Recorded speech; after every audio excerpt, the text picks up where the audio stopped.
পণ্যবাহী ট্রাক আটকাবো সোমবার, প্রয়োজনে কেন্দ্রের কাছে আবেদন করব ভিসা বন্ধ করুন এবং এক্সপোর্ট ইম্পোর্ট পারমিট বন্ধ করুন।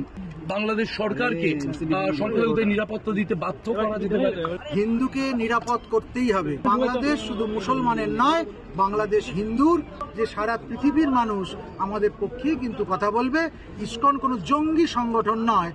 হিন্দুর জীবন নিয়ে এই খেলা, এটা চলতে দেওয়া যায় না। রাজ্যের বিরোধী দলনেতা গতকালকে তার সঙ্গে 7 বিধায়ক অর্থাৎ মোট 8 বিধায়ক নিয়ে তারা এসেছিলেন এবং এখানে তারা তাদের দাবিপত্র দিয়েছেন। তিনি বলেছেন, এভাবে চলতে থাকলে যদি সাড়া না পাই, এখন পণ্যবাহী ট্রাক আটকাবো সোমবার, প্রয়োজনে কেন্দ্রের কাছে আবেদন করব ভিসা বন্ধ করুন এবং এক্সপোর্ট ইম্পোর্ট পারমিট বন্ধ করুন। আপনারা এরকম কোন আর্জি আপনারা ভাবছেন যেখানে বাংলাদেশ সরকারকে সংখ্যালঘুদের নিরাপত্তা দিতে বাধ্য করা যেতে পারে? সংখ্যালঘুদের নিরাপত্তা দিতেই হবে, হিন্দুকে নিরাপদ করতেই হবে। কেননা বাংলাদেশ শুধু মুসলমানের নয়, বাংলাদেশ হিন্দুর। বাংলাদেশ সেখানকার থাকা সংখ্যালঘু খ্রিস্টানের, সংখ্যালঘু বৌদ্ধের, সংখ্যালঘু জৈনের। অর্থাৎ মানুষের বিরুদ্ধে যারা কথা বলছে, মানুষকে যারা হেনস্থা করছে, আমরা তাদের বিরুদ্ধে দাঁড়াবো।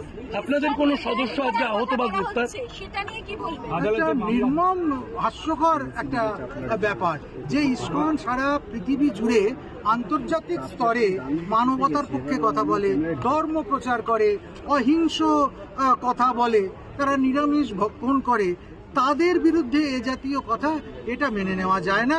এবং আমরা নিশ্চিত যে সারা পৃথিবীর মানুষ আমাদের পক্ষেই কিন্তু কথা বলবে।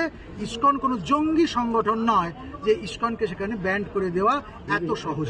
আপনাদের কোন সদস্য বা এই জন্যই আমরা আতঙ্কিত হচ্ছি যে চিন্ময় কৃষ্ণ দাসের ওষুধ ঠিক মতো পৌঁছচ্ছে কিনা, তিনি প্রসাদ ঠিক মতো পাচ্ছেন কিনা। আমাদের কাছে শেষ খবর আছে কালকে দুপুরবেলা একবার প্রসাদ পেয়েছিল, তারপর তার খাওয়া পর্যন্ত বন্ধ হয়ে গেছে। জল পাচ্ছেন কিনা, তার শরীর কেমন আছে, তিনি কেমন আছে, কিছুই জানতে পারা যাচ্ছে না। একজনকে বন্দি করবার পর এইভাবে গুম করে দেবার প্ল্যান, এটা কিন্তু কখনোই সহ্য করা যায় না। বাংলাদেশকে তারা অশান্ত করতে চাইছে।